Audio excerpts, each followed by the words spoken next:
Hi everyone and welcome to Feasts of Faewood. So today I'm going to do some witchy cooking with this witch's cookbook. I've picked a recipe out of this that I think will be fun to do. It's going to be a chili recipe and I thought that sounded really tasty. This book is written by Fortuna Noir, who is apparently a non-binary witch and has the best name ever, I must say. Of course, we're joined by Binks, as always, who's probably going to make a racket because he already has been making a racket and putting me off my intro.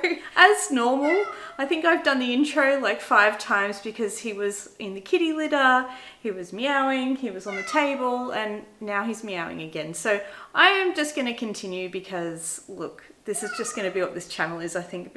He always wants to be where I am and be around what I'm doing. And like I said, he's a vocal cat. Now, the nice thing about this cookbook is it is quite affordable. I think I picked mine up for around about $15. I think the price ranges depending on where you're buying it from. It is notorious for Amazon. The prices change all the time. So what I will say, in preparation for this video, I was looking at a few different recipes that I might do, and some of the ingredients were a bit difficult to get. So just keep that in mind. Like, there was one that was like a black ramen pasta thing, and I looked everywhere for black ramen and couldn't find it. There was also another one which I thought sounded cool, which had, I think they were acorn squash. Now, I don't know if these things are easier to find over in the States. I'm not sure, but I couldn't find them. And then I think there was one other ingredient. Oh, actually it was for the recipe we're going to do today, which is a chili. It said to have ground turkey. Potentially it is in other supermarkets, but just not my local. So we're going to just use, I think, beef mince.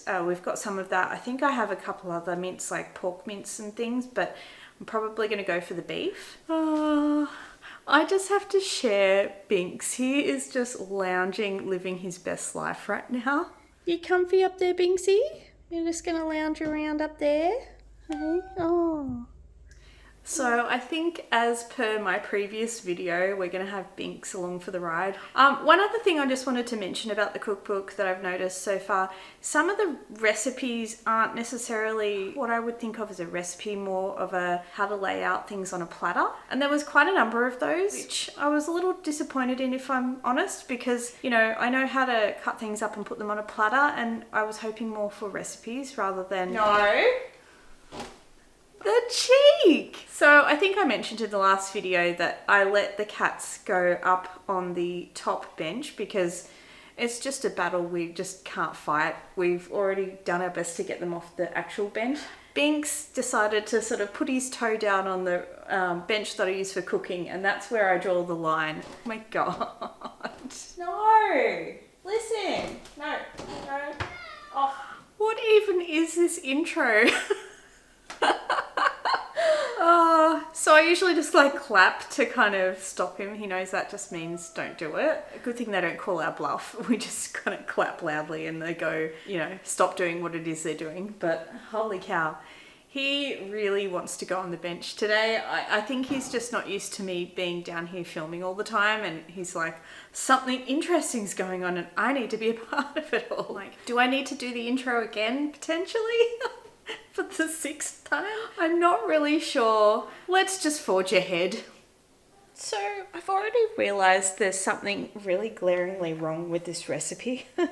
And I thought it was a bit strange because when I was like getting the ingredients for it, I was looking at the kilos because we don't work in pounds in Australia. We use kilos. And so I was like, oh, 1.25 kilos of ground turkey. I'm like, that's a lot. That is a real huge amount of turkey. Let me give you an example of how much that is. It's nearly double this, basically. Like, this is 800 grams, I guess. So it's not double this, but like maybe this and another half or something like that, or even a bit more. It's a lot. And, you know, we would normally use just one of these bits of mince for both of us. And that would do us for probably a couple of nights.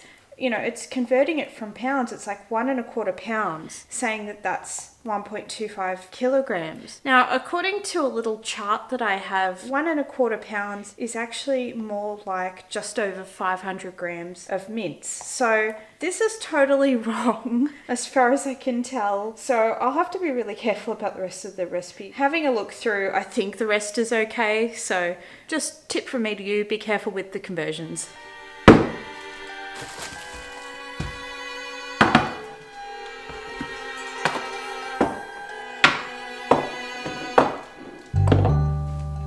Oh, thanks.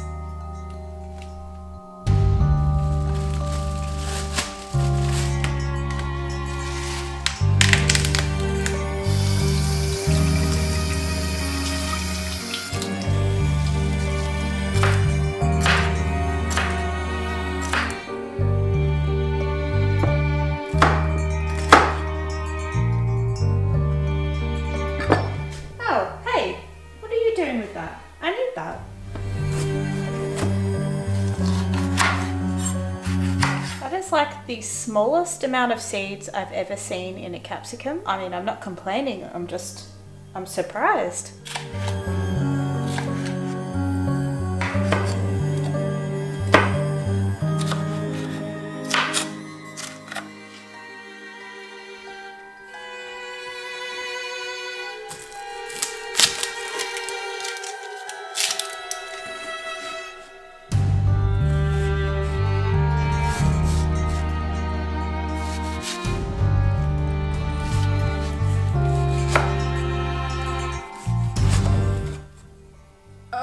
Oh my god.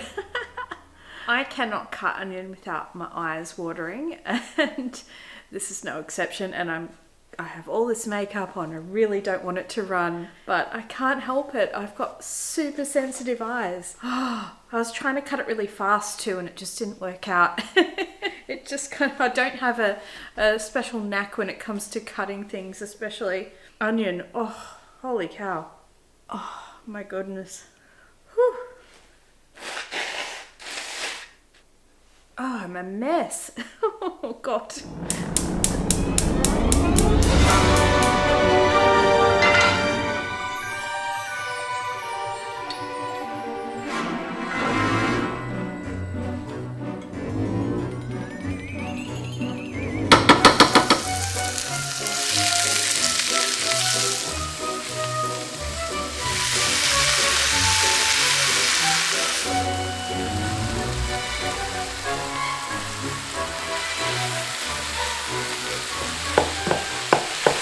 Apparently I need 4 teaspoons of the chili powder, so it's going to have a nice kick to it.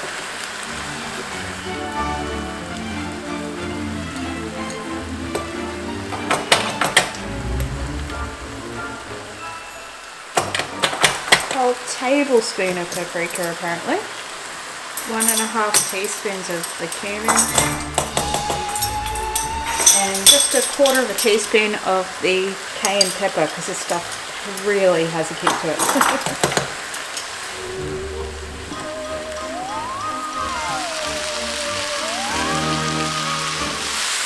Bay leaves.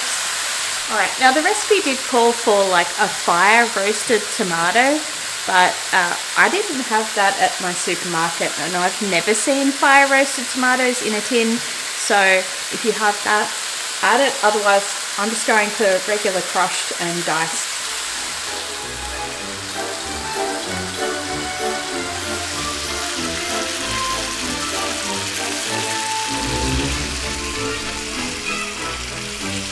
Alright, and it says to put just a little bit of water, 60 mils of water in. I didn't measure it, to be honest, I just thought I'd go by feel.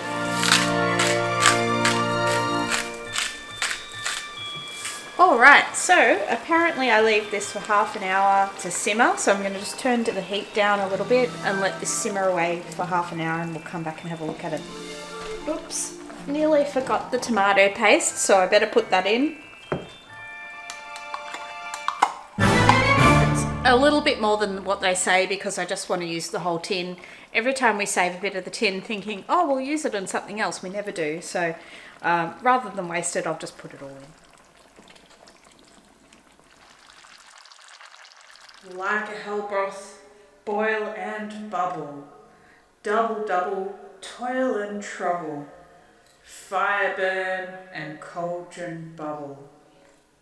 Hey, how did you get that? I'm keeping my eye on you. I don't know why, but today I keep on talking to the camera without even pressing record. So I don't know, maybe I've just decided you guys are actually inside the camera and who needs the record button because I am literally talking to you. Oh my god, that was my headphones. I feel like a hot mess right now. Anyway, I think this is done. It's been boiling away for approximately half an hour. I've just turned it off to let it cool and we are going to have a little taste test. Well, it definitely looks like chili, so that's a good sign. And it smells really good. Alrighty, let's have a taste. Ooh, she's got some kick. Yeah, it's definitely spicy. I mean, look, if you're making chili, you're probably okay with spice, but, you know, ease off on the cayenne pepper if you're not so good at a lot of spice. Maybe give it a taste test before you put that in, because I think out of all the ingredients, the cayenne pepper is always the one that gets me. It's so hot. I'm pretty good with spice. I know a lot of people aren't, so just, you know, tread with caution, I guess. The nice thing about a chili recipe too, it's kind of like a one pot wonder type of thing. You know, you just throw everything into the one dish and cook it up and there you go, you serve it. Although we usually do have chili with something else just to like cut through the spice a little bit. So chances are when we serve this tonight, I'll put rice with it or something like that. It is only the afternoon at the moment, so I'm not about to put some rice on. I thought I would just do this with you guys and then we'll have it tonight. I'll report back to tell you what Dan thinks of the chili, but for me, it's a 2 thumbs up. Well, aside from that little issue with the quantities and the other one that I mentioned about just not being so on board with the fact that there's a few different recipes that are just sort of platters, I think the book's good so far. I'm curious to try some of the other recipes. There are some other ones that look good in here, so and the price was right. I mean, it's nice and cheap, so very nice artwork on the front and everything.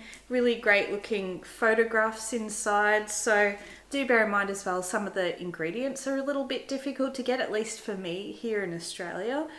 So just may look ahead and like maybe substitute some stuff. Well, this little witch is tired, guys, so I'm going to leave it there. I've got to clean up the kitchen a little bit. I hope you've enjoyed seeing me cook out of this witch's cookbook. Let me know if you want to see any more recipes out of here. And yeah, definitely hit subscribe if you enjoy fantasy and aesthetic cooking, because that's what this channel's all about. There'll be plenty more of that. So thanks for watching and I'll see you next time. Bye, guys.